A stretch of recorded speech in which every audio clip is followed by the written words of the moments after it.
नागपूर पक्ष कार्यालयात अजित पवार यांचा अस्थिकलश ठेवण्यात आलाय। कार्यकर्ते नेत्यांनी या ठिकाणी दर्शन घेतलेले अस्थिंचं। अजित पवार यांच्या अपघाताची चौकशी व्हावी अशी मागणी या निमित्तानं पुन्हा एकदा अनिल देशमुख करतायत।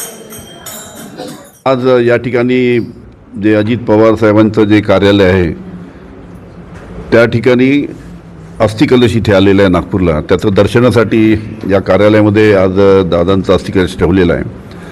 आम्ही सर्व राष्ट्रवादी काँग्रेसचे आमचे सर्व सहकारी या ठिकाणी येऊन या अस्थिकलशाचं दर्शन घेण्यासाठी या ठिकाणी आलेलो आहे। आणि सर्वांची इच्छा आहे, मनापासून सर्व पक्षाच्या लोकांची इच्छा आहे की काय घडलं काय नाही, घातपात आहे की अपघात आहे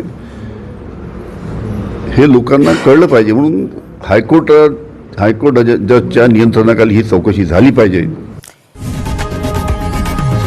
लोकशाही मराठी ऐका, पहा, जागरूक रहा।